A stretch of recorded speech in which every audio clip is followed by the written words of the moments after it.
Minority Senator Bam Aquino questions anew President Rodrigo Duterte's seemingly inconsistent foreign policy following China's threat of war over the South China Sea dispute.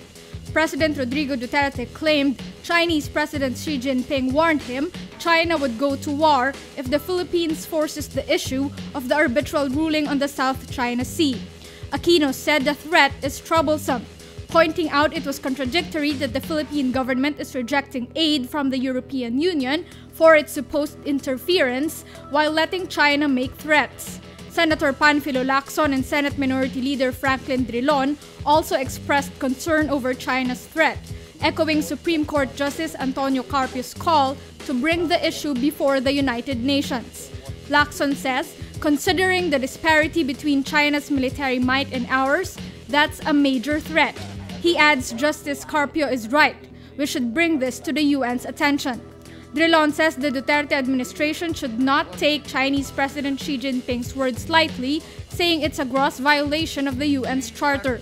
Newly minted Foreign Secretary Alan Peter Cayetano downplays the incident, saying there is mutual respect between Duterte and Xi. He also said the context of the two leaders' conversation was conflict resolution. The Land Transportation Franchising and Regulatory Board says rosaries hanging under rear-view mirrors, small images of saints, and stuffed toys on the dashboard are prohibited. Motorists are also banned from eating, drinking, or putting on makeup while on the road, even when stopped by a red light. LTFRB member Eileen Lizada adds, these acts fall under reckless driving.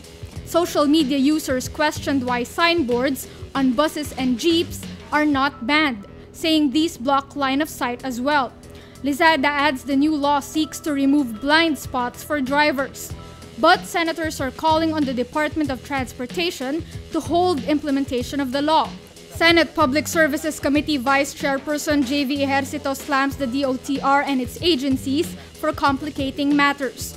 Ejercito says the law is basically just about banning the use of cell phones while driving. He points out that cell phones, when used for navigational purposes, aid motorists in steering clear of heavy traffic. We rarely hear of road accidents that result from the use of navigational apps. Senator Richard Gordon, for his part, says banning rosaries is going overboard. The government's build infrastructure push has yet to materialize, leading to disappointing growth at the start of 2017, despite the private sector playing its part.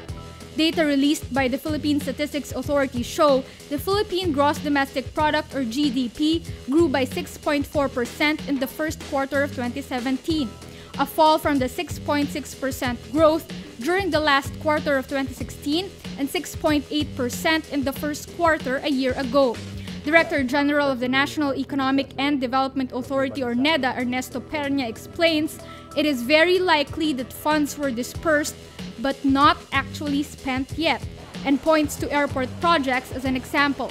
National statistician Lisa Bersales notes the big decrease in construction came from local government units, which was down by 25.2%. NEDA attributed the drop in Q1 to the loss of election-related spending from last year, coupled with the expected infrastructure push not yet kicking in. Students from the graduating class of Indiana's Notre Dame University walked out of a commencement speech by United States Vice President Mike Pence. The students were protesting White House policies. Pence, who received an honorary degree from the university, criticized political correctness in his speech, saying it's nothing less than suppression of the freedom of speech. Notre Dame is one of the country's most prominent Catholic universities. The students say the degree given to Pence directly contradicts Catholic social teachings and values. President Rodrigo Duterte will be conferred an honorary doctorate by Moscow State Institute of International Relations. This is the first honorary doctorate Duterte will receive as Philippine president. The conferment will take place on the second day of his official visit to Russia. The institute, known as MGIMO, is Russia's premier school for international relations and is run by the Ministry of Foreign Affairs. Many other presidents and world leaders have been given an honorary doctorate by the school. These include former United Nations Secretary General Ban Ki-moon in 2010, former French President Nicolas Sarkozy in 2015, Lee Kuan Yew in 2005, and the Philippines' former President Fidel Ramos in 1997. A foreign affairs official said the president will talk about his administration's commitment to an independent foreign policy.